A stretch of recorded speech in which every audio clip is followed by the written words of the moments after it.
This is Reality Dispatch, written by Jim Mintz. Christmas was rolling around. Every day was a step closer to reminding me that I didn't have anything for him. The torment of the look on his face, the sadness, propelled me to think and act fast. His sadness was a constant. It made me uncomfortable. It was an emotion that needed managing. But a leopard cannot change its stripes. Here we were, 3 days out from Christmas, and I still didn't have my act together. I was lazy, I knew it. The shops were too busy. I didn't have the desire to cram myself in amongst the ladies and gentlemen scrambling for gifts among the perfume and jewelry stores of Fifth Avenue. But that was what he was expecting. He expected too much. I need a new watch. I need a new cologne. How about you be happy with the ones you have? I never understood his materialism. But damn, did he look good in the summertime. I hated winter. I could never live up to his expectations. Maybe I was just on borrowed time. Maybe he was on borrowed time? Then it hit me, on the subway home, working late in the Christmas rush. Another reason for my wandering mind not focusing on achieving the perfect gift. Spin Circle's exhibit in Chelsea is sold out for the next 6 months. Then he packs up and heads out to Los Angeles. I would do anything to see it. He had said it over coffee last week, a copy of the New York Times in his hand. He still subscribed. I only remembered because of the artist's pretentious name, Spin Circle. Give me a break. Okay, great. Now I had an idea.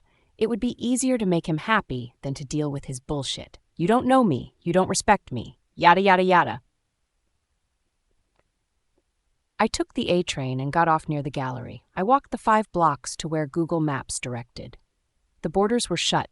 The doors were shuttered tight, nothing going in or out. A sign read, "Grand Opening New Year's Eve," emblazoned on the front. I walked around the back. An alleyway sat off the main avenue, obviously where they loaded in and out the works. Quiet, wet from the rain, no activity. I Googled the exhibit. The most electrifying exhibit in decades. A true statement, not to be missed. The reviews further cemented my anxiety. The perfect gift was slipping through my fingers. This would solve my problems. Buy me at least 6 months of peace in the house. A shutter door opened behind me. Movement. Activity. Someone was alive in there. A man in a hoodie was coming out. Paint drops had dried on his clothing. He pulled the shutters down and locked them with a series of padlocks. Hey, wait up. He locked them faster and walked away from me in the opposite direction toward the dead end of the alley. Hello, I yelled. I got a knife, he yelled back. He kept walking. I stopped. It's nothing like that. I just want a ticket to the show. It's for my boyfriend. Do you know anyone who can help? He stopped in his tracks. He turned to face me. The clouds broke above. The rain poured down. I couldn't make out his face. He ran towards me. Then he passed me and went back to the shutter doors. He began unlocking them one after another. I approached cautiously. He got them off the door and began to roll it up. I took my jacket off and held it over my head. Are you just going to stand there, or are you coming in? He said, holding the shutter door open for me. I ran in and he closed it behind us. He removed his hoodie and dusted the water droplets from his chest. Follow me, he said. He switched on the house lights and the entire gallery illuminated. The giant 6-foot by 6-foot frames startled, as if they had been walked in on in the shower. They were cautious of me. Spinner, one of them said. A woman stood in a clamshell, surrounded by cherub angels. They attempted to cover her. They floated in a cloud city. The clouds were moving. Spinner, who is this woman? She said from inside the frame. I shook my head. I blinked rapidly, then hard. My imagination had taken over. I don't know, the man said, turning to face me. She says he wants a ticket to the show for her boyfriend. I faced him, my eyes wide open. We get that reaction a lot, he said. Who are you? I am Spin Circle. The artist? Yes, this is my place. He held out his arms and embraced the open space surrounded by the moving canvases. One of them, a man in colonial clothes, turned from the horizon he had been facing. He walked from his vast plane closer toward the frame. Closer and closer until his face took up the entire image. A non-Puritan? He said in a bellowing voice. I'm sure her heart is in the right place, Spin Circle said to the image.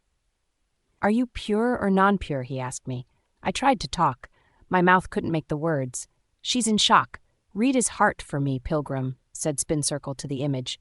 The giant face closed its eyes and began meditating. Narcissist, he said, infatuated with image, status, reward, a true heathen.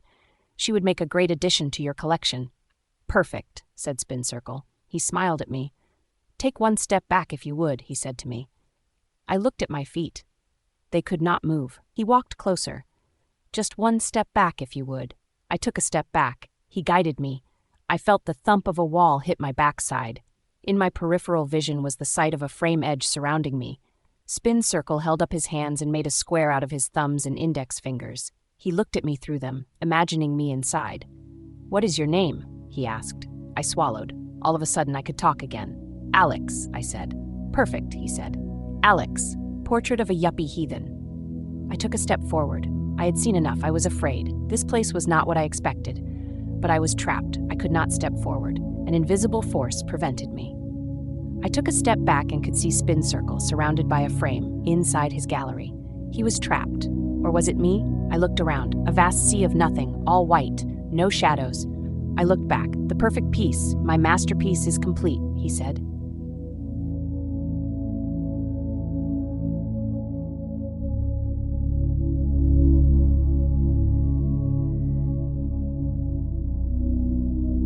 For more stories of fact-based fiction, head to jimmins.substack.com.